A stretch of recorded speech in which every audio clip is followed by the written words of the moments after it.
Sir, we've had a little problem. These two women are just arriving. They objected to giving up their weapons. Klingons do not surrender their weapons. Who are you? We are Lursa and Bator of the House of Duras. Hello and welcome to the Duras Sisters podcast. We are not Klingons, but we are sisters. And I'm Ashlyn. And I'm Rihanna. And today we are thrilled to be joined by Strange New Pod's own Julian. Hey guys, I'm so absolutely excited to be here. This is awesome. Thanks for having me. We're so pumped to talk today. And we also just want to thank you and Strange New Pod for being incredible hosts for Picard Week. This week has already been fantastic and there's so much more exciting stuff to come. So we are just so happy to be a part of this festival and grateful to be talking about Picard and Diplomacy today. Yeah, Picard is my favorite Star Trek character. I'm just bold. I'm saying it. And so as soon as I heard about this week and every email that we got about the festival, I was just so excited to There were a lot of emails, to be fair. Yeah. There were a lot of them. They were very informative though. It was great. That's good. Informative is always good. You don't want really dull emails. Yeah, exactly.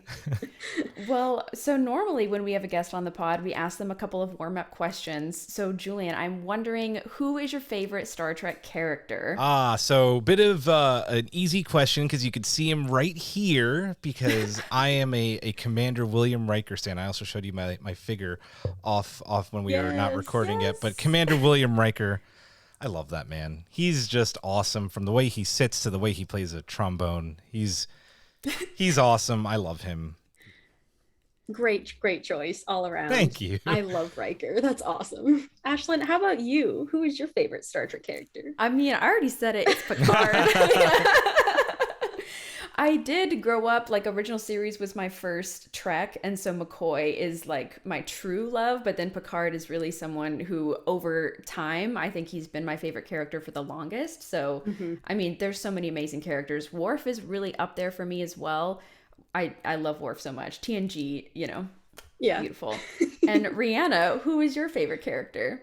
I mean, this is going to be not surprising to anyone who listens to our podcast, but it's Spock, and it will always be Spock. So I love that man. So many honestly, Spock, so many Spock things on your guys' Insta stories. I love it. I always love seeing that. Yeah, and it mostly comes from me. So. You might notice her censor shirt, which yes. is a Leonard Nimoy special. Awesome. He says it the most, probably. So, yes. Yeah. Well, okay, so, sorry. I'm just going to talk a little bit about the episodes that we chose for today. And we are going to be talking about The Measure of a Man, Reunion, Redemption, Drumhead, and Darmok. So literally the best Picard diplomatic moments we could think of. Yeah, Rihanna and I, when we were first making this list of episodes to watch to prepare for the podcast, we had a ton because Picard and Diplomacy are, that's who he is. I think he's most famous for being a diplomat.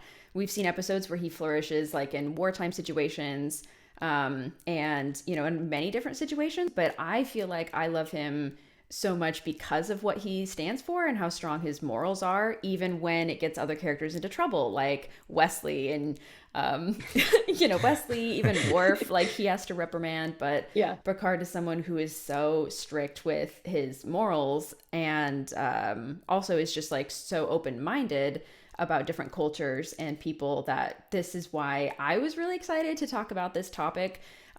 He's again, these are all reasons why he's my favorite character. And so we really had, this list came from 20 episodes and we narrowed it down. So yeah. I feel like they represent some of the best moments though. And just some of the best moments on Next Generation. Yeah, absolutely.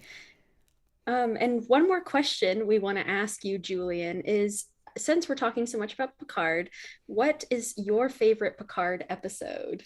So is this my favorite Star Trek Picard episode or favorite Picard episode from TNG or all of? I mean, you can choose from Picard, absolutely, the series, but we're also thinking any Picard centric episodes that you really enjoyed. just because I rewatched it recently, and I don't know if this was always my answer, because like I always go to the TNG finale, All Good Things, which is centered around Picard. It's also my favorite episode of TNG. But Reunion is so good. But you know, that's not just that's so much like a Worf story too. But it's so much like about his relationship with Worf, and you know, this arc that we get later on with Redemptions Part 1 and 2. I always feel like that's kind of like a trilogy of episodes, you know, that like really cements their relationship. So I love those episodes. But if we're talking strictly about Picard, it's got to be All Good Things, which I still say also is the best television finale ever made, not just in sci-fi and Star Trek. Yeah. Wow, I love that. Great answers. How about you, Ashlyn? Oh, I mean, I was going through it also. I would say All Good Things is what I would say as well. But for the sake of being different, I'm going to go with Chain of Command, because I think that showcases Picard, like his height as a character, and also the height of like Patrick Stewart's acting. We have to talk about him because he is what makes the character so great, and his commitment to like saying the craziest things and making everything so realistic is like what's amazing about him. And I think in Chain of Command we get to see both Picard and Patrick Stewart just like raw you know, feeling absolutely. everything. So that's one of my favorites. But I mean, the episodes that we're talking about today are also extremely high, like top 5 episodes. So yeah. Rhianna, how about you? Well, you know, I'm going to have to say Darmok. I think watching this episode again, it's one that I weirdly haven't seen since we were like middle school, watching this for our first time. And I just forgot how incredible he is in this episode of figuring out the language, and just like, I love that it's a metaphor, you know, that he's talking through metaphors. This is something that Picard loves. I'm an English major, so I was like eating that up. I thought it was really great that like he thought of that, and like just the way that his brain works, you really get to see it in this episode. And I just love that we get Picard pretty much talking to like the screen, you know, I mean, he's of course talking to the character, but it's like, it's still just so much Picard in this, and you get to see him really shine. So good. All great answers. Great All episodes. good things. Hey. Good one, Ash. Good one. Well, I think we should just dive right into it. Let's go and talk about Measure of a Man. Rhianna, could you give a little plot synopsis about this episode? I would love to. This is like one of my favorite episodes of all time. So Measure of a Man essentially is the ethical and moral conundrum of if Data is a sentient being or if he is the property of Starfleet. And so it all comes to accumulation. We have Bruce Maddox, who it's crazy to see him for the first time. Of course, we're going to see him later in Star Trek Picard, but we see that he is the only one who opposed Data entering the academy. He wants to do studies on Data. He wants to make an army of Datas, essentially. He wants to make an entire race of androids just like Data, with his complex positronic net and all of this stuff. So essentially, it's the courtroom drama at its best. We have Picard as like advocating for Data, and then Riker has to be the what's the word? He's like defending opposing counsel. Yeah, exactly. Or hostile counsel or something. Yeah. So yeah, we get this very interesting ethical dilemma here, and Picard is at the center of it, which is very common for TNG. And I think we should start out just talking about Bruce Maddox and Picard's sort of interactions in the beginning, because of course we also have the prosecutor who prosecuted Picard during the Stargazer incident, which is crazy. We're going way back in time. And so they have a bit of a turbulent relationship here. But I just really like how this episode begins sort of at this like random station. It's not quite just a regular day on the Enterprise. And we have Picard meeting up with these characters that we don't know a ton about, but we know that like Bruce Maddox wants Data bad. Yeah, I think so. Philippa is the name of the woman that Picard is interacting with, who's the prosecutor. And it's a really interesting relationship that they have, because obviously we haven't seen the trial that they keep talking about on the Stargazer, but we see that I think they used to have a relationship. Oh, yeah. I mean, yeah, absolutely. Yeah. And Yeah. she says, I love this quote. She says something like, you used to be or like, it's really calming to know that you're still like an ass, basically, but you're a sexy man. And I'm just like, okay. So we What a know combo. exactly like where she's at. She really knows Picard for who he is, and it's a weird way to start this episode, I feel like, but I also think it's interesting. It's like intrigue into his past, and we're like, wow, who was this guy? Yeah, absolutely. Yeah, I really love their interactions throughout the entire episode. Like, there's just kind of like no bullshit between the two, you know? Like, he just is like straight up with her. He's like, oh my God, it's you. You know what I'd like to do right now? Blah, blah, blah. And she's like, what? And it's like, buy you dinner or something along those lines. She's like, I kind of maybe had a fling with you. You also were really a hard ass when you prosecuted me. But that's, you know, water under the bridge, but I'm still going to be straight and frank with you. It was so weird. Like those interactions, they're usually so awkward. And this wasn't. It was just kind of like straight to the point, which is so abnormal. Not like we usually see with Picard. And it is interesting to see him have this like more romantic connection with somebody that is this complicated past. And it's really nice that she's there. Like, this is perfect timing for this little trial they have, because even though there's like, she barely has any aides, there's not a lot going on. Like, this literal starbase is just sort of starting up, and Picard is like, well, we have this dilemma, let's have a case about it. You know, I just love that Picard gets to work. Like, when he hears that Bruce Maddox is transferring him and saying he's Starfleet property, transferring data, I should say, and all of this stuff is like, Picard is immediately like, first of all, I'm not losing one of my best officers. And also, like, he's not he's not property. Like, this is crazy. We need to actually get to the root of this. And, you know, I'm really surprised, because Data has been in Starfleet for so many years, and there was no sort of trial held like this when Data was first like establishing himself in Starfleet. And it's kind of crazy it's taken this long for people to ask the question if he's sentient. Like, that's a great point. That seems like a thing you should have addressed when he was entering Starfleet, but at least it's happening now, and at least he has Picard there, because I don't know if he would have won this case without Picard. I've never thought about that, Rihanna. That's so true.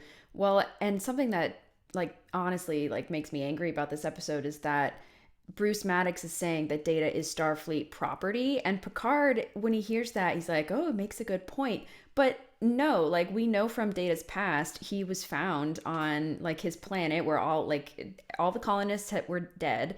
And he chose to join Starfleet because those were the people that rescued him. It wasn't like Starfleet found him and was like, oh, we have to study this thing, and brought him. And then he became an officer after that. He was already functioning as an independent person. And so I just, like, Bruce Maddox is so annoying this whole episode. He's calling him it. He's like so frustrating. But I also want to just make a point that Picard was, I think, initially on Maddox's side. And I mean, not completely, obviously, but I think he saw, like, he says to Data, they do have a point. And Data says something along the lines of, no, they're racist. Yeah, like they're just like, he's not with me. It's only because I'm not human that you are, or that you're even questioning that I'm property. And that's when Picard gets to work. But I thought it was really interesting to see that Data had to confront him and say, this is not right, for Picard to follow through on creating the trial and everything. Because I don't know, it was good to see that he took Data seriously, which I would expect him to do. Yeah, Ashlyn, you bring up a really good point, and something that I think is essential about Picard is that he does have some hangups when it comes to, like, he's so, like, buttoned up about protocol and Starfleet regulations and all of this stuff that a lot of times when Starfleet gives him an order, he's like, well, that's just the orders. Like, I don't know what to tell you. And so I think he does rely heavily on the different viewpoints of his crew and of his advisors, like Guinan, who, like, tell him, I mean, Guinan is literally like, he's just like, Data could be a slave if this goes further. If he's property, that's akin to slavery. And I think Picard's kind of like, oh, you're right. Like he needs that outsider's perspective to sort of shake him from his like fixation on Starfleet rules. And I think that it really helps him, because I'm thinking too in The Offspring, where Data is literally like, do other couples have to consult when they're having a child? And he's sort of asking these challenging questions to Picard. And I just love how quickly Picard comes around and he says, like, he accepts that, oh, I was wrong. You're totally right. Like, I didn't see it from that perspective. And then, like Ashlyn said, he just immediately starts getting into the action. So it's so important that he has those people around him to advise him and to clear his head a little and to sort of be like, hey, like, listen and look around to what's happening and not just to what Starfleet's telling you. I think you bring up such a good point with that, especially talking about the people that he has around him, because almost every episode, unless he's really determined, on something, like, he's never afraid to seek out help when he's at a loss at a situation. And that's something I've always loved and respected about the character. And Guinan is a great example of this. This happens in a later episode that we're going to talk about too, where, she kind of like gives it to him straight. And I love that. Yeah, it's so important. I think also it just shows that Picard is a good ally. He listens to the people giving him feedback. I mean, that's the job of a captain, is to listen to all the opinions around and then, proceed in the best course. And so he's listening to Guinan and Data, and they're saying, this is really messed up. And he's like, okay, you're right. we gotta do something about this. And I mean, I know we're not talking about Picard, or no, we're not the show Picard, but it's just like very crazy to hear them talking about, we will have like thousands of Datas who become, they're just doing the work that humans don't want to do. And that's like the setup, for Mars and the androids and everything. So yeah, I'm sure this is the episode that the creators of Picard watched and they said, okay. Oh yeah, totally. 100%. Yeah. Like what his whole, this will happen eventually does actually come to light. And I think it's actually, if you've read the book Last Best Hope, which is the prequel to season 1 of Picard, he actually, I think, helps like come up with the idea to help with the Romulan refugee crisis, which is really interesting as well. Something that he may have been against later, and then all of a sudden there's this big deal, and now all of a sudden you're rethinking your morals a little bit. Yeah, and that's what Picard is constantly doing. He puts in that work to reframe his thinking. And that's what makes him such a good diplomat too, because he's constantly taking other people's perspective while still, of course, adhering to Starfleet laws or Klingon laws or whatever, whoever he's interacting with. But I don't know, I think that it's really cool too that in Measure of a Man, Picard makes sure that Data is okay with him being his defendant, and that he's like, if you would rather have someone else, I totally understand. And of course, Data's like, no, like, you're amazing. Yeah. Why would I want literally anyone else to defend me? But it's just so cool that he's like making sure he has Data's consent for this kind of stuff. And even when he's showing has Data show the hologram of Tasha Yar, and he is like, you kind of have to tell them about your intimacy with her to sort of further my point and everything. And but he's very gentle with Data, because I think like sometimes, especially early Picard, can be a little bit like dismissive of Data, or just sort of they cuts him off a lot, and the whole crew kind of does. But I think in this episode he really took on this like very caring aspect that Picard can just like do so well. When he knows like, I need to defend someone, the law is not being upheld, he will go to bat for you and make sure you're comfortable along the way. And it's really cool he did this for Data, even though Data is like an android and not emotional and all of this stuff, he was still protecting him. Yeah, and I also, I want to talk about the trial a little more. Riker does like a devastating job. Like that's exactly what Picard said. Like he has to. Is devastating. Yeah. And I love that too, because it's so complicated. Riker, of course, refuses initially to do it, but he's essentially threatened that if the trial doesn't go through, there's no hope for Data anyway. And so Riker has to play his part. It's just the games that they play. It's tragic, yeah. And so I love that Picard chooses to do all of it from a human route. He gets the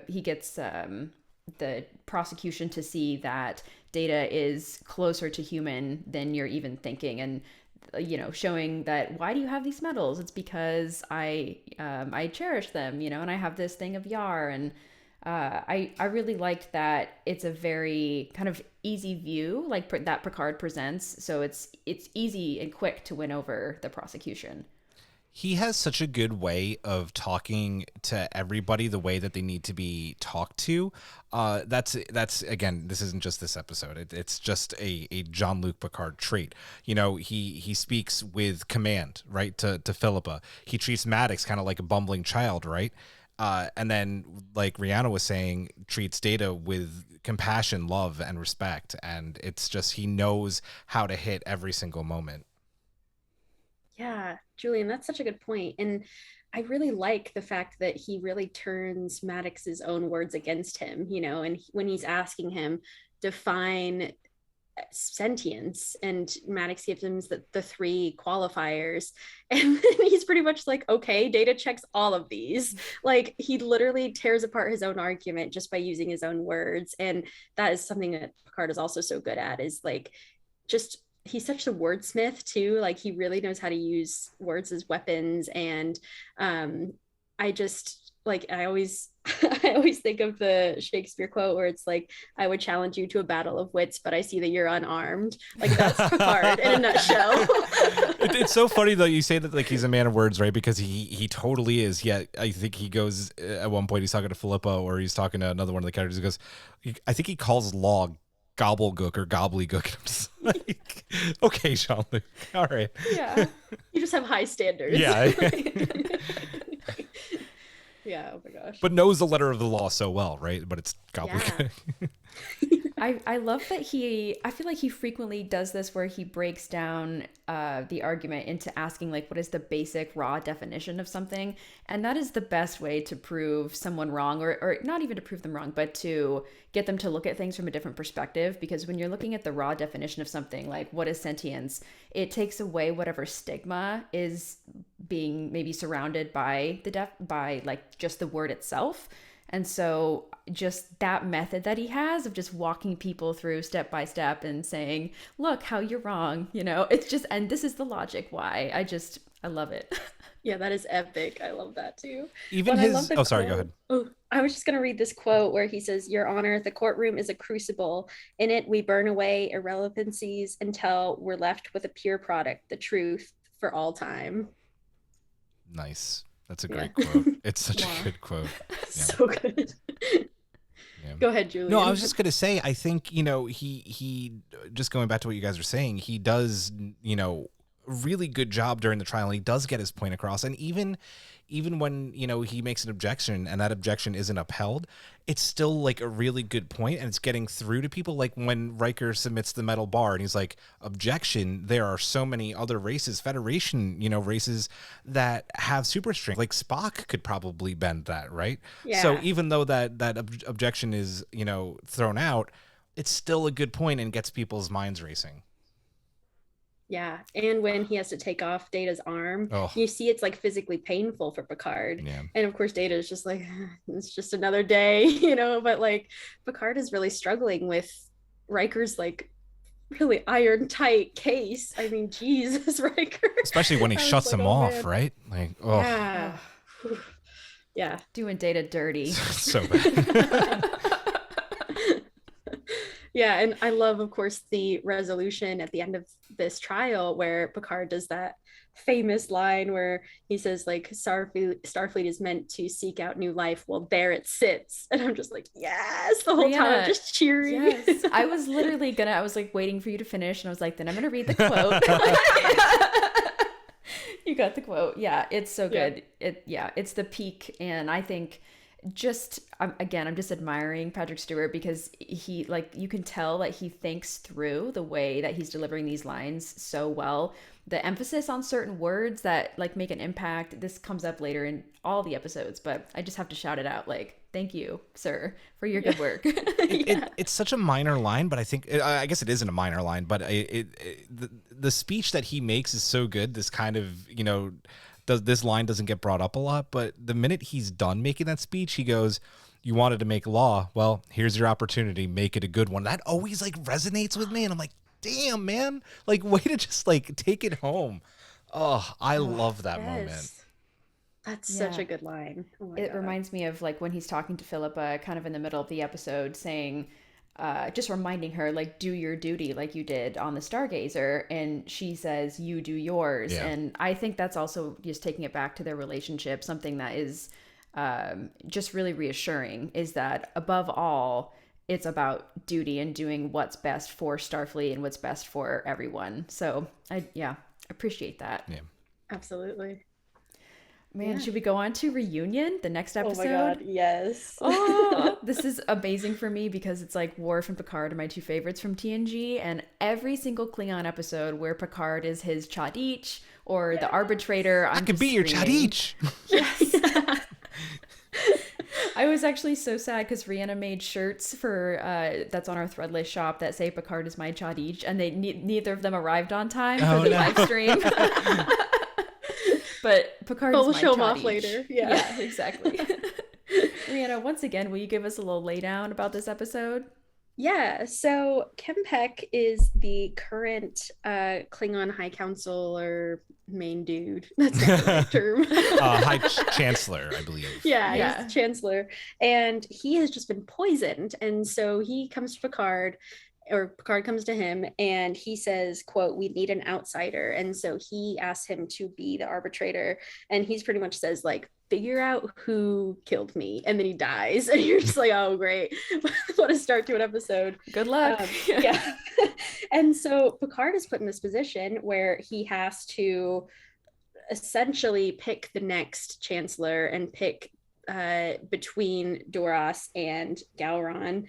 And he has to negotiate with them, and he gets Kaila, who is an old fling of Worf's, who is also the ambassador to Klingon, the human, and she's half human, and so she is awesome. And they work together to sort of slow the process down so that they can investigate this debt. They're first investigating who poisoned the chancellor, and then they're also investigating who planted this bomb, because there's a bomb in one of Duras's like companion's arm.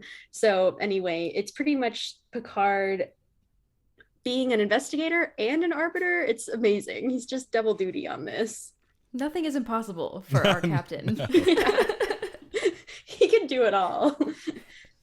I love that Picard is so much the opposite of Kirk in this situation, right? Like, Kirk and the Klingons are, not friends, and Picard is so well respected by the Klingons. Like, you wouldn't ask any Starfleet captain to be the arbiter of succession. It really says something that, especially a chancellor like Kempek, I think Picard says is the longest reigning chancellor in Klingon history, doesn't just like send a communicate to him, but like brings him his ship and asks him face to face and personally. Like, I think this is only 2 or 3 years into his command of the Enterprise, and his reputation already precedes him, which is really incredible.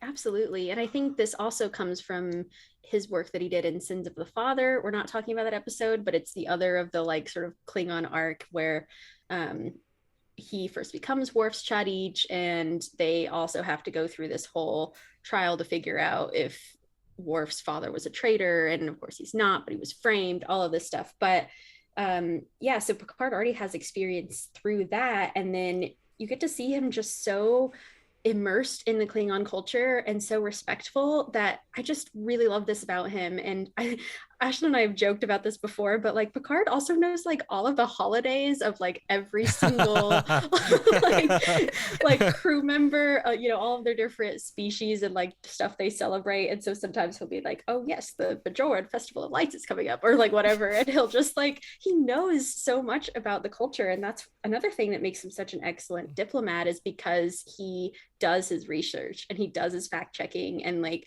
make sure that he knows the language. I mean, he speaks a lot of Klingon in this episode.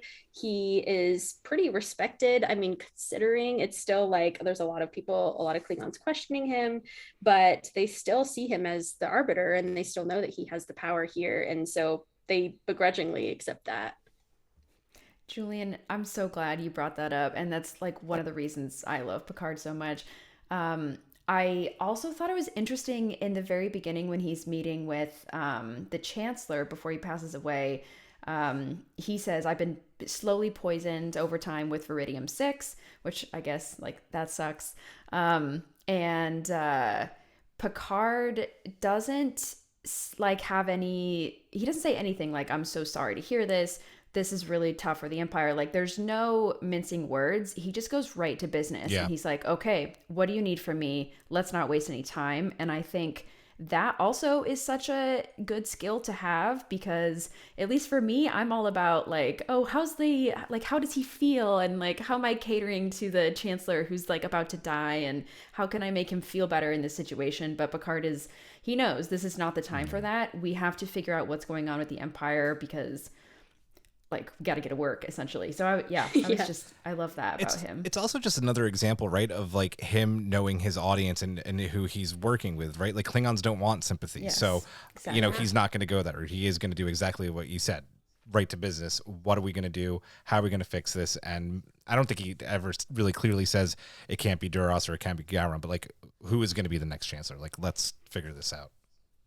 Yeah, exactly. And, like, he's already setting the time and place. He makes them wait an hour for him. He makes sure he's a little late. Like, everything's so deliberate to show that he is the upper hand in a very, like, intense, highly charged Klingon situation, which, like, would intimidate the hell out of me. But Picard is so steadfast that even if he is intimidated, you do not see that on his face or his posture or anything. Like, and I think it's so helpful that he has Kaila in this episode too, because she is an excellent ambassador and she really understands so much of Klingon culture and politics and how messy it is on Kronos right now.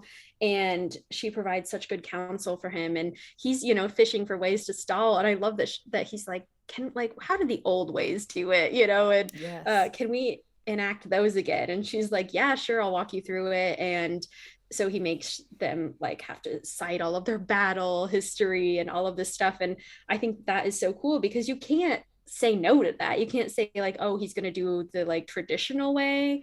You can't just, like, argue against that. And so Picard always comes up with these amazing solutions for, like, short-term problems that, like, I need to stall, let's do it this way, or, like, whatever it may be. He's so tactful about this, and he has to keep a tight leash on these Klingons. I mean, they are at each other's throats. Like, there's literally a bombing going on, and, like, that there's so much suspicion flying around that it's, like, amazing that he keeps them from not murdering each other, even though Kalar does end up getting murdered in this, which is just it's so brutal. It's so sad. I do think that him choosing, like, to delay an hour and then also to do this ritual that's going to take a really long time. Worf says weeks or months if you don't, like, play along with us, like, if you don't participate. But I think that really puts Gowron and Duras, like, it puts a lot of pressure on them, because if they're innocent, it's just more time to prove that they're innocent. But then, in the case of Duras, it's more and more stressful. So Picard perfectly applies pressure in this situation. It's masterful. And, people like the Klingons who are purists, who, like, how can you deny this trial that's ancient? If anything, you should be, like, excited to do this old, really long lasting trial to find out, like, who's the next president. Like, it's a big deal. Mm-hmm. Yeah. I love that you said that, Ashlyn, because he just knows how to get to the point and hit a point and kind of, like, just do everything that he needs to do to make sure the situation is correct. Like, when Duras and Gowron are at each other's throats, bring Worf in, right, to make both of them uncomfortable, to kind of, like, gain evidence and clues and kind of bring some order back to, like, what's going on. I really love that moment. Do you mind if I read one of these comments from Twitch? Because this is also a good point about this. Yeah. NYRL says, considering how Starfleet was so vulnerable after the Borg invasion, I'm sure Picard felt keeping the Klingon Empire stable was critical. Yes. That's so true. And we're, going to soon talk about this civil war that was diverted for Klingons. And literally, there's so much instability during this time in Picard's captaincy that, like, he does have to keep so many groups together, and, like, he does it so flawlessly. I'm like, do you ever feel stressed about this? Because I'm not getting any of that from you. Like, you look as calm as ever. It's amazing. That is such a good point. Yeah, I think this is really made clear in Redemption in the two-parter we're talking about, because that is everyone's worst fear in the Federation, because the Klingon Empire is a really substantial part. It took a long time to make peace with them, and the threat of the Romulans siding with them, as Data says, is a huge power shift in the quadrant and is absolutely in Starfleet's interest. So yeah, I always love, or I guess I always think Reunion cracks me up because they say, oh, a Klingon civil war is being threatened. And then at the end of the season, it's like, yes, the Klingon civil war is here because of all of this. And that's one of the reasons why Gowron ends up calling Picard back and saying, hey, your role is not finished. You still have to install me. Yeah. Anyway, just jumping ahead a little bit. Yeah, great comment. I love it. Yeah, same. Well, and I love the fact too that, oh no, my thought flew away. No, that happens. It happens. It happens to the best. It warped away. I actually want to go back and say something about what you were saying, Rihanna, about Kalar, because she really is like the perfect companion to get him to do this. Like you were saying, like it's kind of flawless, right? Like how not stressed out about this he is. If it's any other Klingon or any other ambassador, he may be getting some bad advice, but as she says to Worf in the episode, like she doesn't really give a crap about the old ways or even like the current ways of doing things. Like she does have her Klingon side, but she's also human. So to get the human perspective on top of the Klingon perspective, I think is invaluable in the situation. Absolutely. And I think he so masterfully adds Worf into the mix because he also recognizes that this is really hard for Worf. Yeah. He has his discommendation, he has no honor, and he is pretty much being like spat on by all these Klingons. And it's just awful to see him being treated with such disrespect. And Picard knows that this is really uncomfortable. Yeah. And he still is like, you're our chief of security, and this is a huge security threat. Like, we need to investigate this bombing and how Kempek died. And so he brings them in, Julian, like you were saying, like as also this way to sort of ruffle their feathers and keep them on their guards too, you know. And but I don't ever feel like Worf is used as a tool either. Like he's also still he knows how capable Worf is, and he knows that he's the right man for the job, Klingon or not. Like he's still one of the best investigators out there. Yeah, agreed. Yeah, absolutely. I also, just going back to Kalar, Rhiannon and I just watched a bunch of episodes for a TNG episode of our feminism series, and Kalar is one of the people we talk about. Nice. And in that episode where we first meet her, Worf sees her come on the bridge, and he asks, and then Picard's like, oh, please escort her to her room or whatever. And Worf is like, sir, I request someone else to do this. Because... Yeah. And Picard asks him, like, is this a personal or a is this a personal reason or professional reason? And Worf's like, I withdraw. And he does the exact same thing in Reunion, where he sees Kalar again and he's like, like, get me away. Yep. Yeah. Again, like Picard runs the ship so tightly. He's like, you're gonna have to face your problems, Worf. You can't get out of it that easily. Yeah, he really does help Worf with a lot of this stuff. I mean, I do love too that he comes to him as his Chadich, you know, at some point, and is saying like, I'm here as your Chadich, not as your captain. Like, do you need anything? And that is so cool too, because like we hear in Redemption, they have this really beautiful discussion, him and Worf, about how they're walking a tightrope between two worlds. And for the two worlds, it's of course Worf's world of like, you know, Starfleet, and then Klingon culture and everything, and then Picard as the arbiter and as a Starfleet captain. And this is so complicated because like it's hard enough being a Starfleet captain who's practically this, like, who's this amazing diplomat, practically an ambassador. Like he really does a lot of that work while he's trying to explore the galaxy. And then he's also having to be the arbiter and having to find that line between like being that role, but not interfering with Klingon politics, because that'll drag the Federation into a civil war. So it's just so complex, and they just both maneuver it so well. Like I have to give such credit to Worf and Picard in Redemption and in all of these different Klingon episodes, that they have to navigate these worlds, and that's not easy, like being a person of two worlds. And Worf has always understood that, and I think Picard gains this like deeper respect for him once he's in these two roles. He's like, Worf, like, I really understand now. Yeah, exactly. You really hit it on the head here, though, because it is so complex, and it's made even more complex at the end of the episode when he kills Duras for killing Kalar. And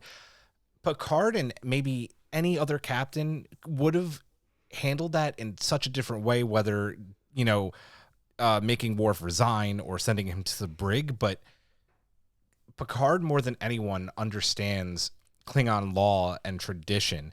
And even though he has to, you know, I think, like, say the words and reprimand Worf in his ready room, I think he also still very much, like, respects Worf's decision to kill Duras, because that's their ways. But again, like, he was in uniform. He didn't have his comm badge on, but it's a very tight rope. Yeah, that was so dicey. I was like, ooh, at least take off your uniform first. I think something that helps, though, is that the Klingon High Council wasn't offended by that. Like, and all all the Klingons understand this because this is a part of their culture. And I do think there is another episode around like Worf's brother Kern where like Worf kills someone. That's in Deep Space Nine. Yeah. Oh, that's when Kern takes the Mach to war, wants to like, do a ritual suicide. Yeah.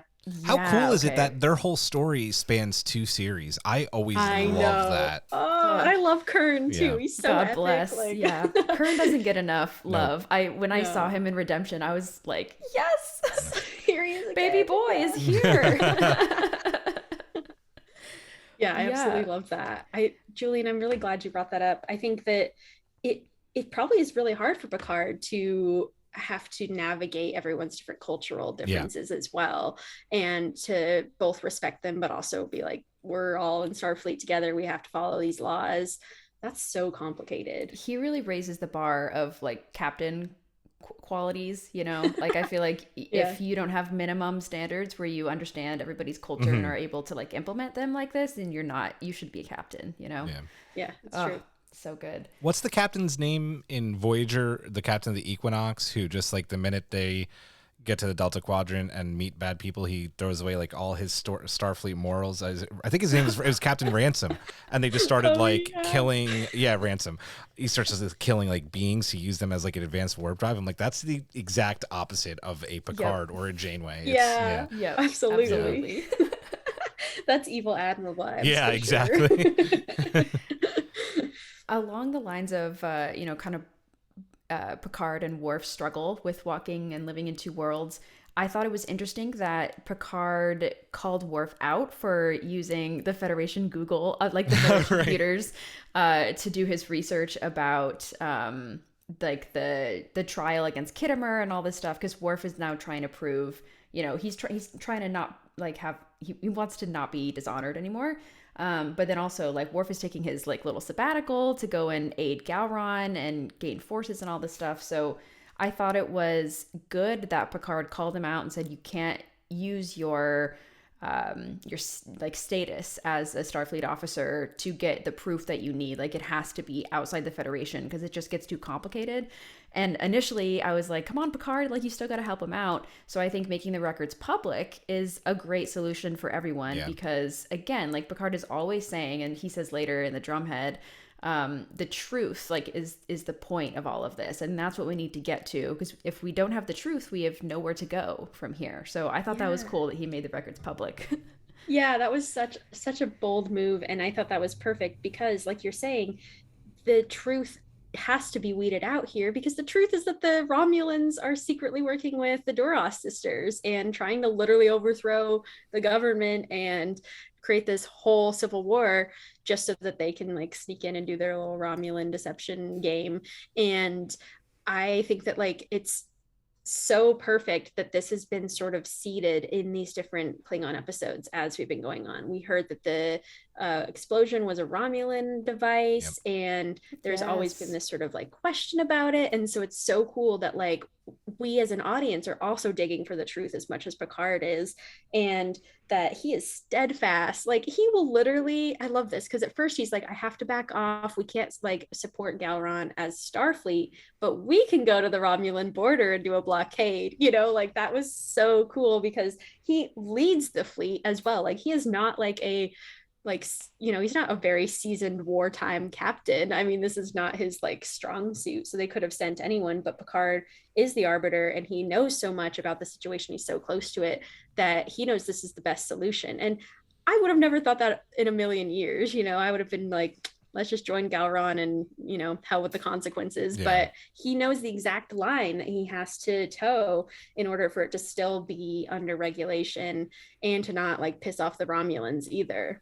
Yeah, that was literally my first note about Redemption 1, is that he was so quick on his toes, right? To think immediately, we can't help them, but we know the Romulans are involved somehow.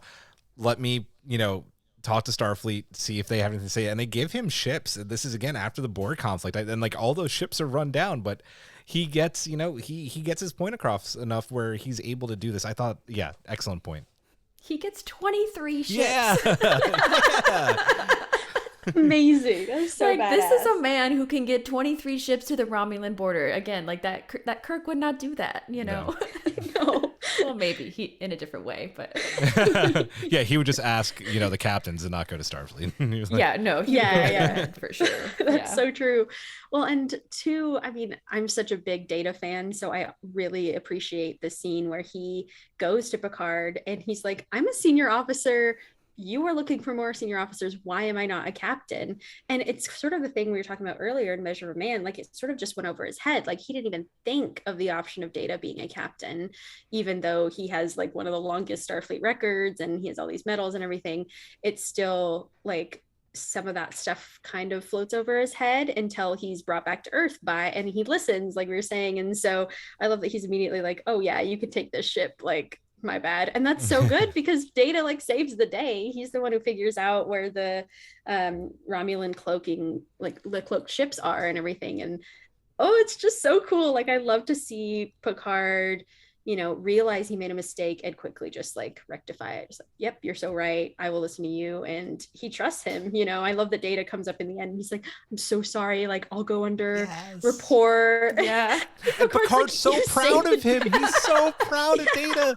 Oh, it's like, that's my boy. Yeah. Well, and we see Data like fighting opposition to his like really rude first officer. So it makes that moment even sweeter at the end where Data's like, fire! And then he's right, of course. Of course he's right. Yeah, exactly. I like that he gives like the attitude, right? Like he's just so certain, like he knows how to turn on the emotion to this kind of like jackass who will not let up and like questioning every order. That was just like peak Brent Spiner. Agreed. Right? Oh, so and good. I do love seeing Picard delegate. You know, he gives Riker a ship and you see Riker's eyes light up. He's so excited to have his little ship.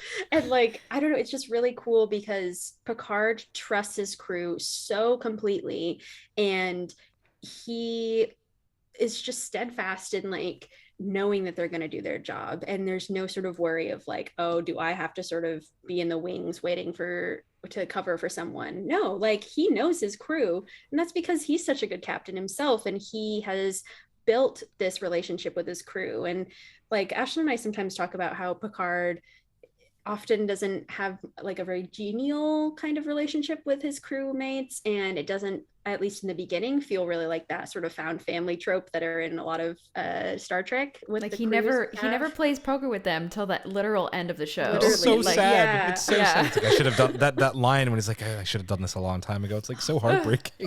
Yeah. I'm not trying to cry today. Yeah. And so, but I think even then, like he still harbors so much, or like has so much respect for every single one of his crew members and of course his senior officers, and like the way that he just respects Worf's decision to resign from Starfleet so that he can go and serve with Gowron. And he could possibly die. Like he knows this might be the last time he sees Worf because they're kind of fighting a losing battle here. And he just lets him, you know, and obviously like he can't stop him, but I think it's still like the fact that he respects that choice is so important. Well, it goes back to Yeah. what you were talking. Oh, sorry, Ashley, go ahead. Oh, I was just going to say, like, just the subtlety in their relationship is really shown in that moment, because I think a lot of people who don't know Picard well would think he's just a rules guy, and, you know, letting Worf resign means he can never come back to the Enterprise. That's it. You burned your bridge with Starfleet. But he's like, I know you. I know everything that's going on right now, and it's a fine circumstance. Like, I understand. So I love to see that empathy, that even though he is a rules guy and that's like his passion, he still knows his officers so well, and he's fine, you know, giving that to him. Yeah.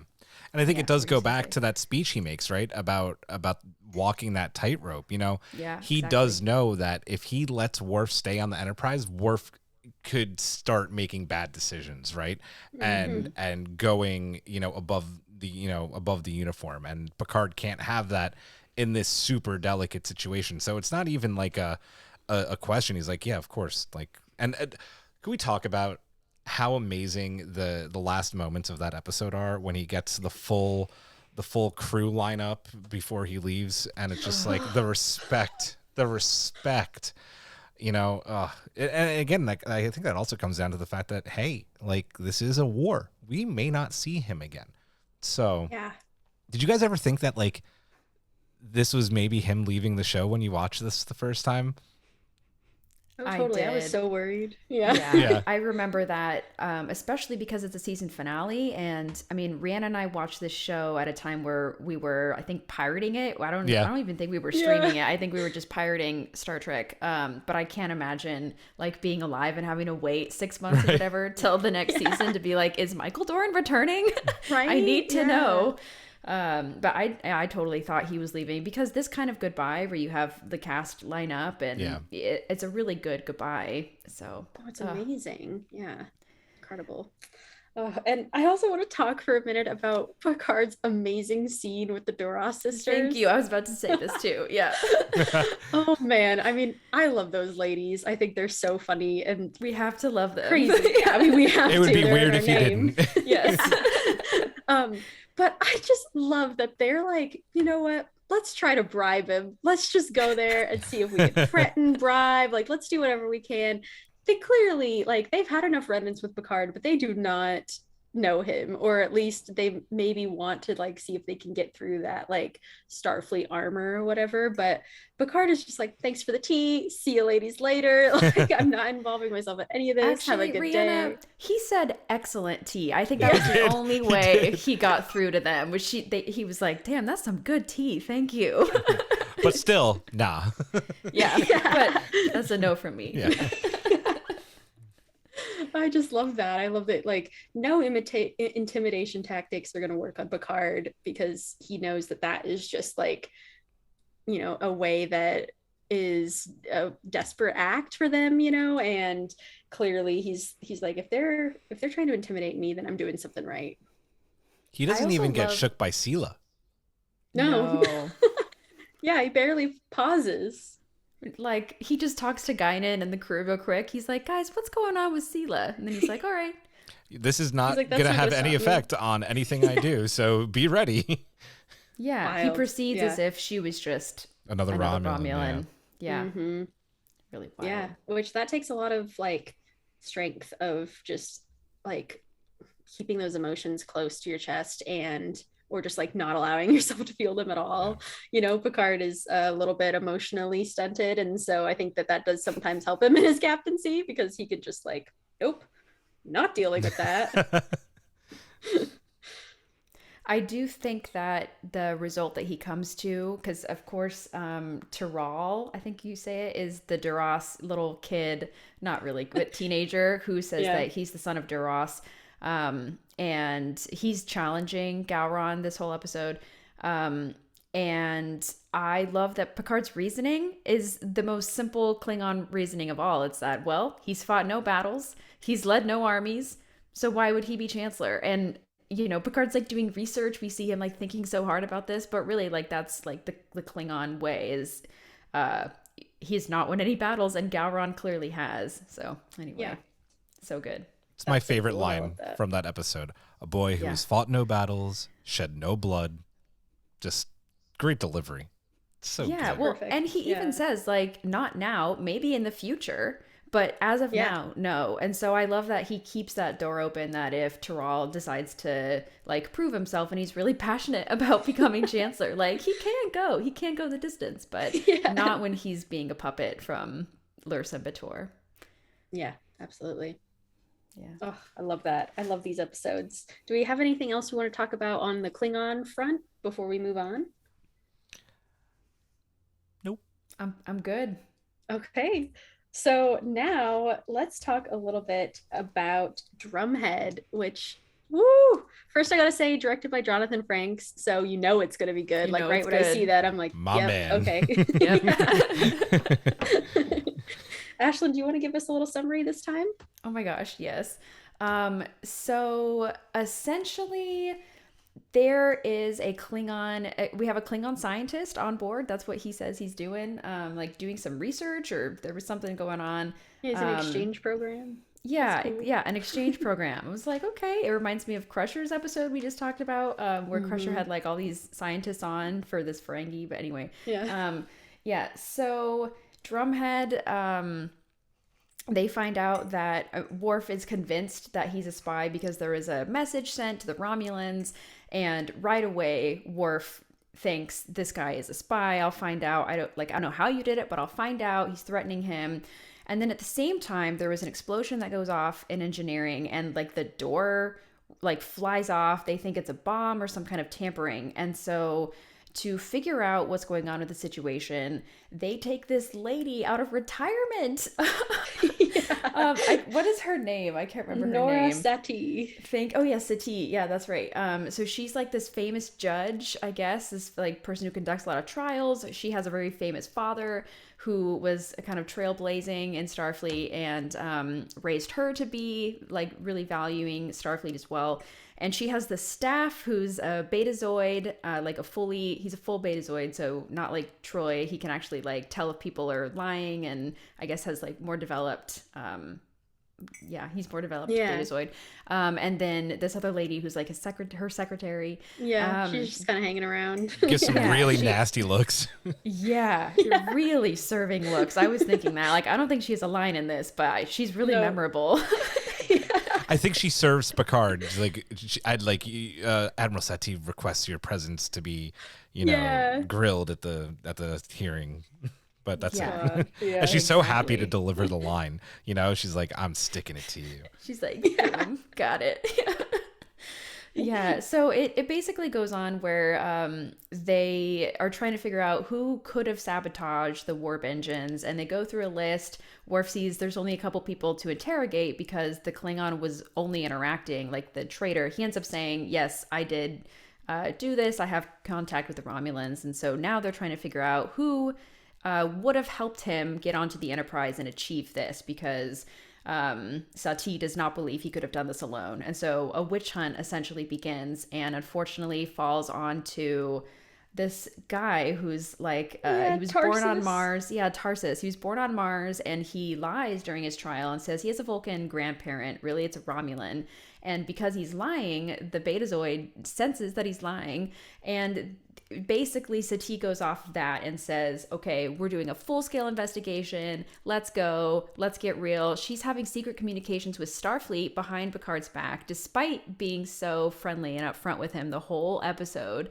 And so she ends up opening up these trials so they're to the public, which is just like insane, and really just drawing attention to this trial, which is a sham essentially. And then it gets to such a peak where Picard himself is being accused, and she has wrapped up everyone in their rhetoric, in her own rhetoric about this incident. And even Worf is like kind of believing her until Picard is on trial, and he just like has amazing speeches and does his thing to the point where he riles her up and she loses it. And after Picard like quotes hit her own father to her, she loses it and says, you ruin his name by speaking it aloud and ruin his memory and everything. And she just proves that she is so obsessed with finding this so-called saboteur that she didn't even stop to think if it was actually happening. So it's a fantastic episode. Like, truly, you look at all the top 10 lists, Drumhead is usually in here, especially for Picard, because it showcases just his prowess and like competence in speaking publicly and in defending himself, and just everything. So yeah, I love it. Go for it. Thank you, Ashley, for that amazing summary. I guess I got like wrapped up. I was like, Drumhead. It's such a good episode. It's so good. Oh, yeah, it's incredible. And, you know, I really like to see sort of like Papa Bear Picard come out of the works here to defend Tarsus. And I love that he takes him in for tea, and he sort of chats with him about like, are you doing okay? You're literally getting accused like for all of this stuff just because you lied about something, you know. And once, of course, they figure out that he has a Romulan grandfather, that's when the suspicion gets heightened. And I think that the quote that really hits home with me is when Picard remarks about fear of, quote, extinguishing a man because he carries the blood of a current enemy. And like, I'm just reminded so much about all of the turmoil that our world is going through right now, and how quickly people are to judge based on the color of your skin or your culture or your background or what have you. And instead of seeing the person for who they are and really like settling into their own place, like seeing their life through their eyes. People never do that. People don't take the time to like understand people's perspectives and where they're coming from. And Picard always does, you know, and he takes the time to understand the circumstances surrounding it before he makes, you know, wild accusations. And he is adamant when Tarsus is being first accused and they're saying he's lying and we got to hunt out what the truth is and everything. Picard keeps reminding them that he's innocent until proven guilty. And he's like, this is our law. And it's like the seventh guarantee of Starfleet is that the most important, like he says, are the most important rights of the Federation. We cannot take a fundamental principle of a constitution and turn it against its own citizen, you know. And we see this happening all the time in America, where like our literal constitutional laws are being turned against our own people. And I just think it's so important to remember that like you can't just judge someone based on their bloodline or their color of their skin or whatever. And like, you know, especially at the end of the episode when Picard's talking to Worf and Worf saying like, I'm so sorry, sir, like I got really dragged into this too. And Picard is like, vigilance, Mr. Worf. And I just I love that. Can I read that whole section? Yeah, so I wrote please. that down because it's like unbelievable. Yeah. Picard says the torture of heretics, burning of witches, it's all ancient history. Then, before you blink an eye, suddenly it threatens to start all over again. Vigilance, Mr. Worf, that is the price we must continually pay. So thank you. Wow. We used that quote. I don't know if you guys saw them leading up to us announcing Captain Picard Week. We did like little Picard vignettes on our Twitter and Instagram, and that's one of the ones that we use. It's so powerful. You guys bringing up like this episode is so relevant to real world events right now. It's actually kind of scary. Yeah.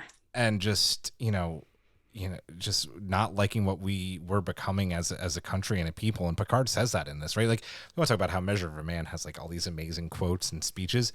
This whole episode is you can quote the whole thing, but he does say, something is wrong here, Mr. Worf. I don't like what we've become. And that's just so accurate to not only what's happening in this episode, but what's happening in our world today. Like, what is, you know, happening to our country? What's happening to people and morals and being accepting? And it's,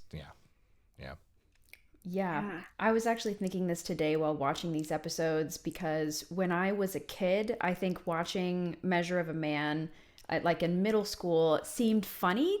Not funny to me, but just it seemed like, oh, I'm watching a show from the 80s and now we fixed racism. Because I was coming from like, you know, a like very uneducated like middle schooler point of view, that I felt like, oh, this episode's not necessary anymore because we've already learned these lessons, right?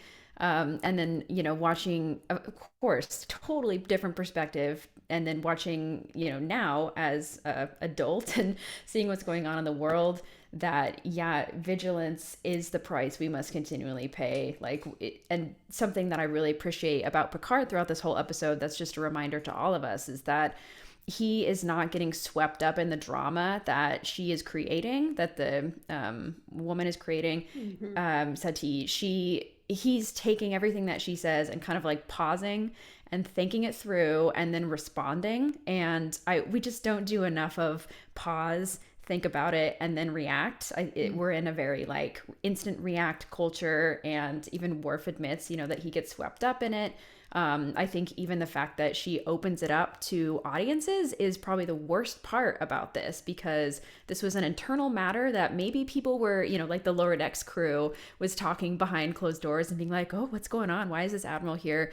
But opening it up makes the rumor mill like even worse, So, I just completely different perspective watching it today. Go ahead, Rihanna. Yeah, that was really beautiful, Ashlyn. And to add on to that, I feel like opening up the courtroom too allowed for people to witness this character assassination that was going on for Picard. Like, it was truly disgusting when she's talking about his time with the Borg, like re-traumatizing him in that moment. And I always forget that the facepalm meme is from that. I'm like, no, it's less funny now. Totally is. The context. It's way worse. But like, I think that it's sort of like, yes, it's really bad that they opened this up, but I think it also shows her character as well, and while she's attacking Picard, you can see everyone's faces. Like Riker looks disgusted, and like Beverly's just like, what the fuck? Everyone's like, what is going on? And I think it really, instead of like what she intended was to attack Picard, it ended up like her sort of attacking herself. And she like literally brings this admiral behind his back. Like, he comes in, and I think the funniest part of the episode is when she's like screaming and everything, he just gets up and leaves. Like, he does not say a word. No, this is a waste of time, and everyone knows essentially. it. This whole, I think he knows, right? Like, the minute not only it becomes public, but when he gets served, he's like, okay, like, enough is enough, right? And I want to read this comment because it goes back to what you brought up about, bringing up his time with the Borg. LLAP 81 says, Drumhead has some amazing moments when Sati brings up Wolf 359. The fact that Picard had such a good way to turn it around on her, like, what a gut punch that is. And I do want to add, like, knowing your enemy, right? He always knows who his enemies are, and he always knows how to talk to them. Quoting the book to Sati, and like you mentioned at the top of talking about Drumhead, quoting her father against her is just, that's it. That's the photon torpedo, right? Yeah. Drop that mic. Yeah. He had it ready to go. Yeah. That's so true. What a good point. And I think that, like, I mean, he says the first time any man's freedom is trodden on, we're all damaged.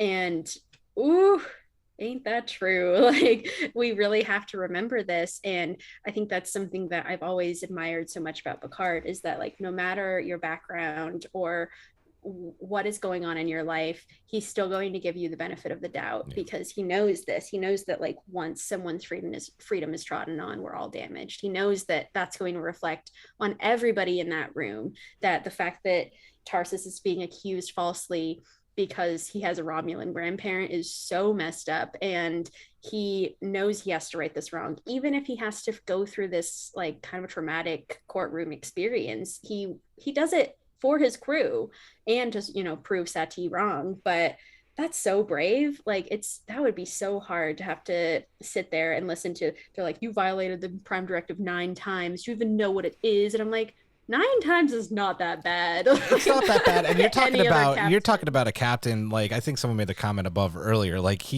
Picard is one of like the most stickler captains when it comes to following the Prime Directive. So saying that is just like, do you know who you're talking to? Like, really?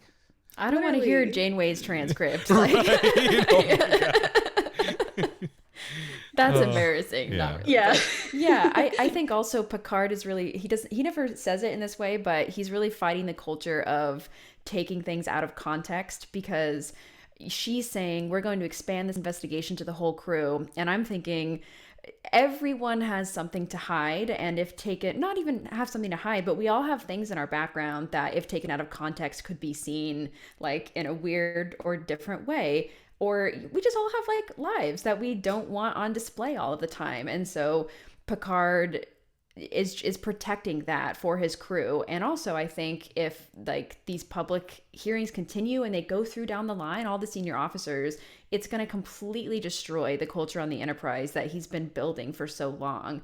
And so as soon as I heard, similar to what you were saying, Julian, you know, as soon as Picard's taking the stand, I'm breathing a sigh of relief, because he's a master at this, and it's gonna be fine. You know, he can talk his way out of anything. He's always having to stand up for his beliefs, right? It's like constantly in like these disagreements with all these like corrupt admirals and bad admirals. It's like this constant struggle with it. It's so true. Well, and I think too, it asked an important question of why Tarsus felt like he had to lie in the first place on his record. I mean, that's really an awful thing, to feel like you have to hide your own background and your own family simply because of who they are. And I think Picard really brings that to light too. Like, it's not the problem that he lied, it's the problem that he felt like he had to in order to even get into Starfleet, or in order to even get this commission on the Enterprise. And like, that's just awful. You can't, especially, I love that Picard too is defending him, because we know that he's going to be a defender of the Romulans later on. We know that he's going to literally start the you know, project that's going to help save so many Romulan lives, that we know that he's just going to look past that kind of stuff. And yeah, he doesn't like people lying on their record, but Ashlyn, like you said, it's all about context. And when Starfleet is very good at taking things out of context and making it sort of fit into what they want or what looks prettiest to them. Yeah. No, Starfleet drop the mic. Yeah, Starfleet should have been welcoming a half Romulan to join Starfleet. Like, that should be like a moment of pride for Starfleet. Instead, it's this big secret, and that's such a shame. Even in like a, you know, kind of fake, we're trying to diversify way. Exactly. I feel like they would still welcome, you know, like anyone that had a Romulan background, because it shows like, oh, look how diverse we are. Even like at a very, the most basic level. Yeah, so sad. Yeah. Well, shall we go on to Darmok? Yes, Shaka, when the walls fell. Yes. His arms open. I actually said that, I think, to my husband the other day, because he was like, oh, Ashlyn, did you like remember to get gas on, because I like borrowed the car for rehearsal and I came back, and then the next morning he had to go to work, and was like, oh, did you remember to fill up the car last night, or do I need to leave it a little early? And I was like, Shaka, when the walls fell. I thought you were going to say Shaka, when the gas light was on. Yeah. But I had just seen Darmok, and I was like, oh, I really failed to do that. That's amazing. I love that.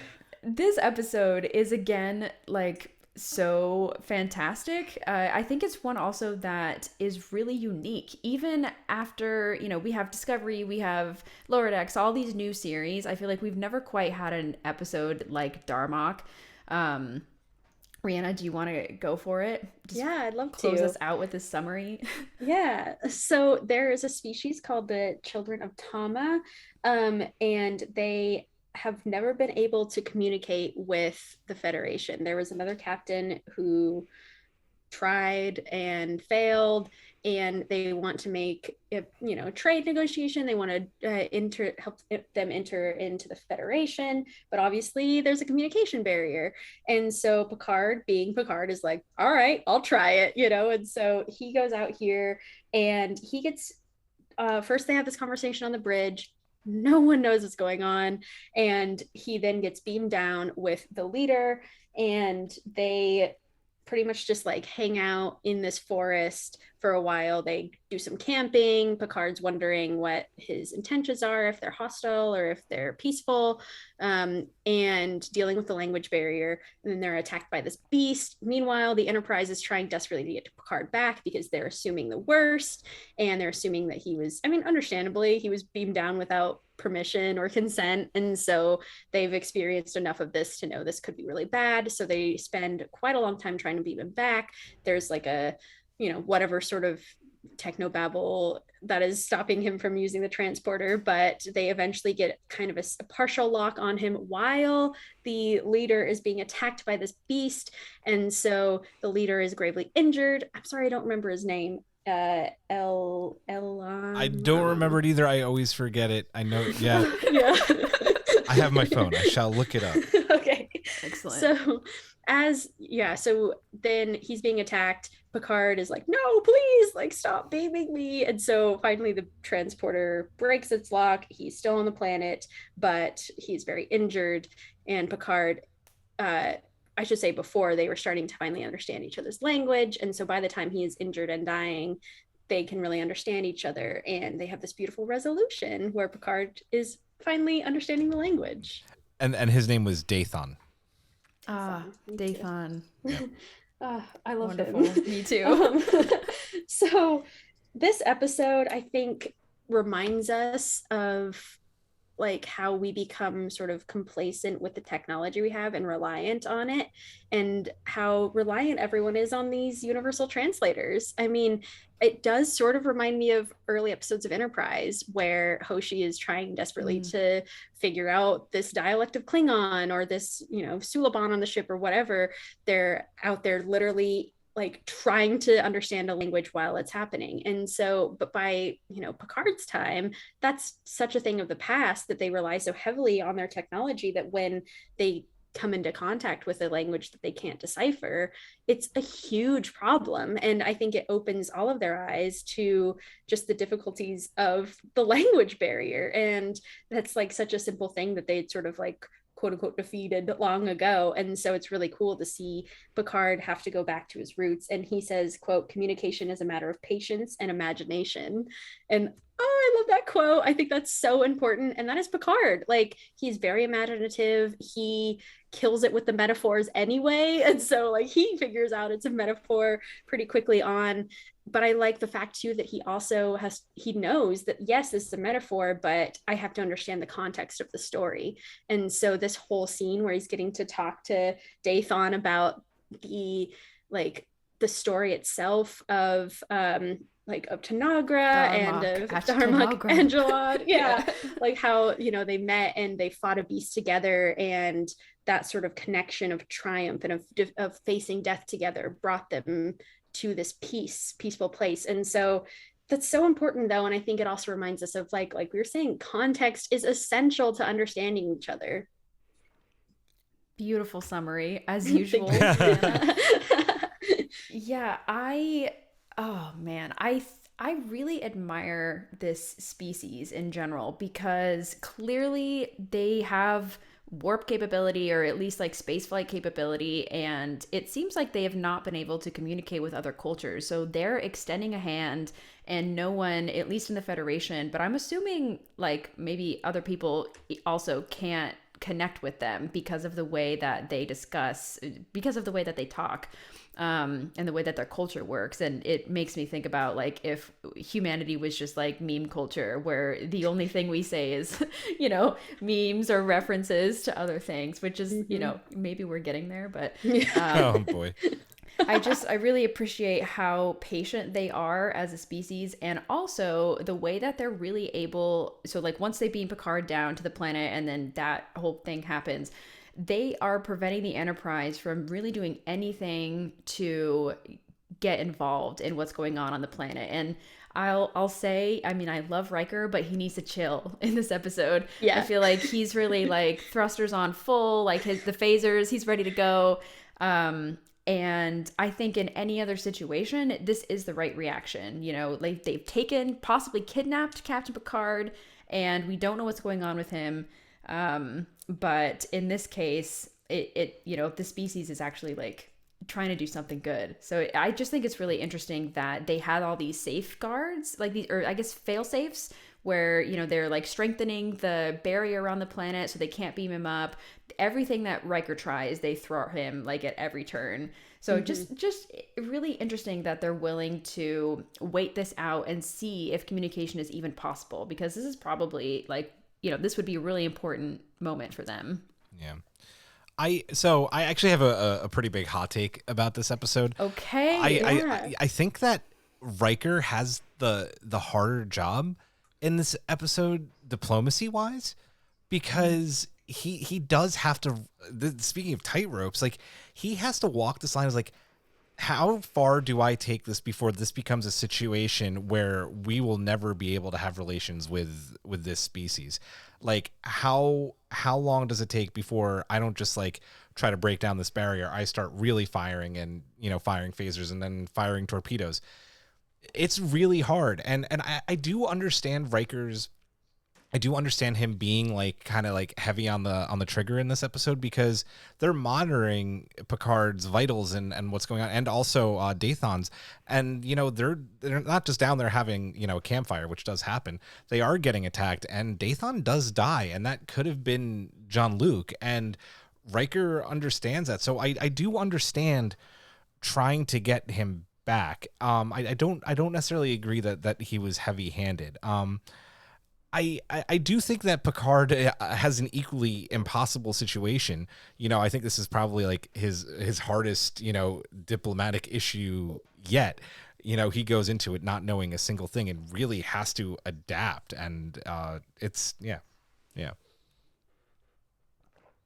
Yeah, this is very difficult for everyone involved, including the Temerians and like Dathon and everyone. But I am happy that, like you were saying, that they gave this a shot, particularly the Temerians or the Children of Tama. They really wanted to see if I wonder how many times they've tried this, right. Just beaming two of them on a planet and being like, let's fight a beast together. Like, come on, and I wonder how many other people like failed at this or whatever. And I don't know. I think that it's so cool to see also Picard's brain always working. Like you can see those cogs turning this whole episode. Like even when he's sitting down and he's like kind of looking at Dathon over there by the fire, he's like, okay, I gotta figure this out. And he like, I just am so proud of him for how quickly he figures this out, because also how quickly the crew of the Enterprise figures out the language. I think that it's really cool that like Troy, I think it's Troy and Data who have so many options for these different words. They're like we don't know what Darmok means. There's like so many definitions it could be. Tanagra is an island, I guess, and so they're slowly starting to piece together. And I really like the analogy that Beverly Crusher uses about Juliet on the balcony, how it is about the context and how like we instantly get the idea of romance and all of that, but to anyone else it's just like what, who, on what, and so similarly this is where I think communication is at its most difficult, because they are a lot of human words, which is so cool, or a lot of English words, standard, whatever. And I think that's at least helpful that it is coming from a place of their speaking standard. I was wondering though, do you think they're actually speaking standard English, or do you think this is the translator, like this is all that the translator can get from them? That's genius. I think Lower Decks gave us that answer. I think that's all the translator at that point could give them. And I think they say something, I think Boimler or Mariner say something along the lines like,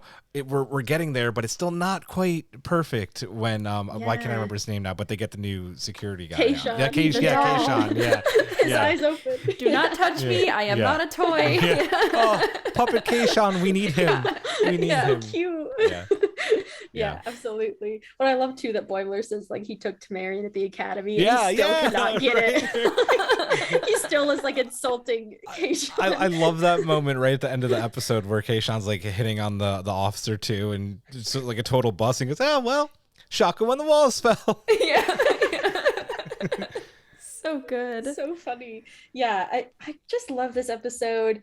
I don't know. I think that it's so important, the fact that like Picard really does form this connection with Dathon, and how he says at the end of the episode, quote, I understand your sacrifice here, Captain, and it's so sad that he had to die in order for this like peace to finally be realized and this like communication to be achieved.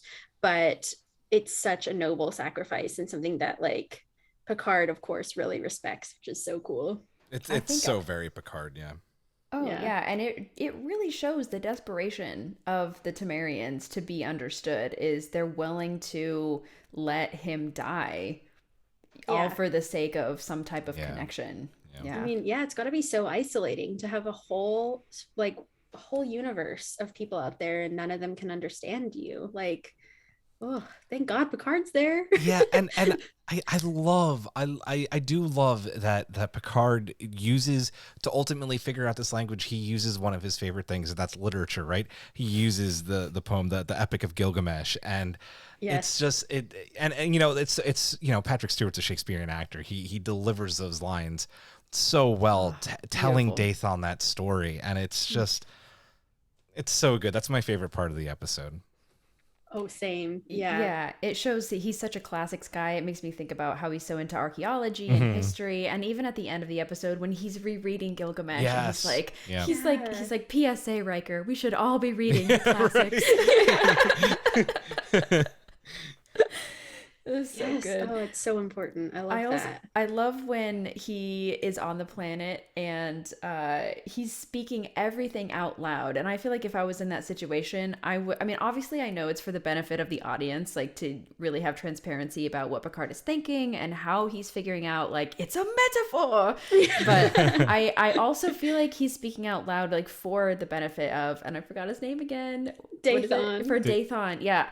For the benefit of Dathan too, like maybe if he can understand my speech patterns, it might help him in some way to communicate too. So he's literally trying everything he can to help out. I mean, that's what they say with like babies, that you should talk to them as much as possible so they can like start to understand speech patterns and tone and all of that. And so I think you're absolutely right. He's doing it for his benefit. That's certainly what I do with my dogs and cat. So please speak English. I don't know. Me and my wife say oh my God so much, and now all our daughter says is oh my God, oh my God, oh my God. This. So I don't know. Take it how you will. It's a blessing and a curse, right? Yes, absolutely. I think you're talking about your favorite part of the episode. I think mine is at the end where Picard is beamed up initially because the Beast is attacking and Picard gets beamed up. It's exactly what happened in the middle of the episode. And I thought, once again, like the Enterprise is like, obviously they have no idea that Picard is at this breakthrough moment where he could help kill the Beast. I really thought Picard was going to tell O'Brien or whoever the transporter chief was, like, send me back. I need to go back. But he doesn't. He runs to the bridge and he's like, okay, I can have some diplomacy here and we can solve this. And the whole time, you know, the Enterprise has been struggling so hard to understand what they're saying. Picard, he goes onto the bridge and he just, oh man, he is beautiful. He's at his prime. He's like speaking perfect. I mean, as great as he can, you know, and like communicating with them.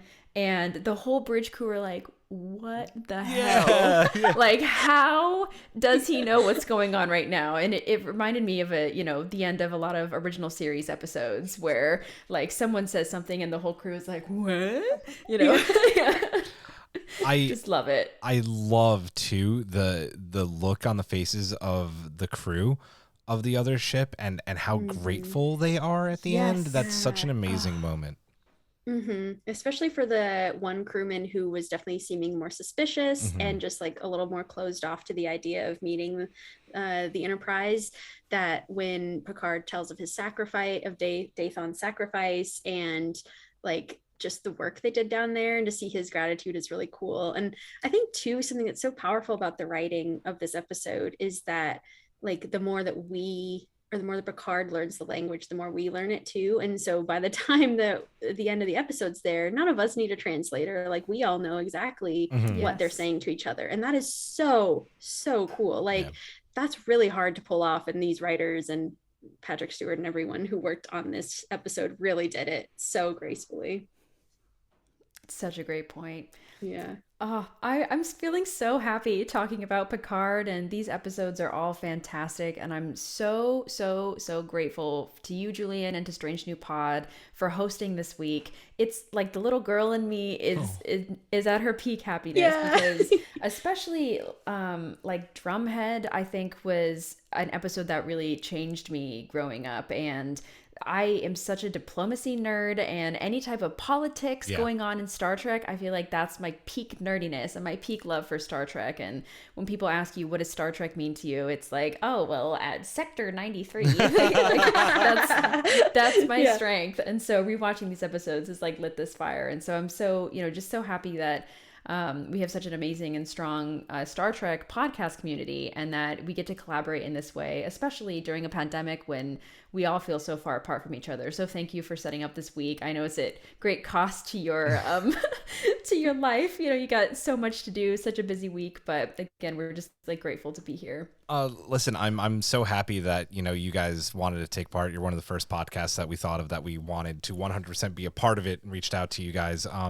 I think one of the biggest compliments that we've been getting so far, and we're only a couple days into this thing, is that this is like a really awesome Star Trek podcast community. Like, all the shows involved are, you know, filled with great people, and everybody's had just like amazing things to say so far. So this has just been amazing, and we thank you obviously for taking part. This has been so much fun, and yeah, it's a lot of work, but I wouldn't have it any other way to get to celebrate such a great character. And you know, Picard season 2 is so close.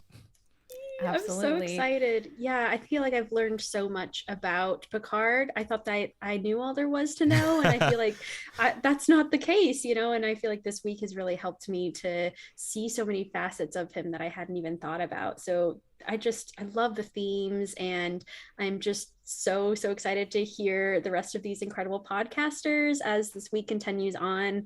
And yeah, I just wanted to thank you, Julian, and Strange New Pod, but also thank all the other podcasters who joined, because like literally we're all doing this, and we're all out here like taking time out of our own podcast schedules to do this, and I could not be more grateful. So and that's the big thing too, right? Like, a lot of the podcasts are really busy right now, so the fact that we got this many shows to take part is really a testament to the community. So yeah, absolutely. Well, and I have to reveal a secret from Rhianna and I's childhood. Way back when we had like a lot of time on our hands, I would say like middle school, early high school, we used to celebrate every Star Trek actor's birthday, and we would like make each other gifts like for the character. So Rhianna had a hat that said like Data that I made her, but we did celebrate Picard week at one point, and I stitched this like very scary like sewing of Picard. I don't still know have where it is. You still have it. It's yeah. So like just us like weirdly honoring Picard, and then, you know, seeing that you guys are doing something like this again, it just feels full circle for us. So awesome. That's a great story. So great. Yeah, well, I just want to also just take a moment to shout out the Duras Sisters podcast. We are on social media. We're just always the Duras Sisters podcast on Instagram, Facebook, Twitter, even Tumblr and TikTok. Rhianna is our primary social media coordinator and also like the most talented TikToker. So Aww. We have some great TikToks you should go check out. We also have a threadless shop. So like we have some merch, and unfortunately we made some Picard shirts that didn't come in time, but it's all good. Yeah, you can go check it out. You can check them out. It's at the front page of our threadless shop. So if you want to celebrate Picard week with us, you can go look and buy some of our merch. Yeah. So. Right now, we're also literally tomorrow about to release our episode of feminism on the Next Generation. So this whole week has been only Next Generation. Next Gen Central. Amazing. Yeah. So yeah, it's full circle, and we're just psyched to be here. It's awesome. So glad to have you guys for this. This is awesome. And thank you for having me. I know I may have said this off mic. I may have said it on mic. I kind of invited myself, and you guys were gracious and were like, yeah, come on. Yeah. So, yeah. We love new perspectives, and like what you brought to this episode was truly phenomenal. So thank you for all of your insights and your points. And we just love getting to chat with you. So it was a pleasure. Yeah. Thank you.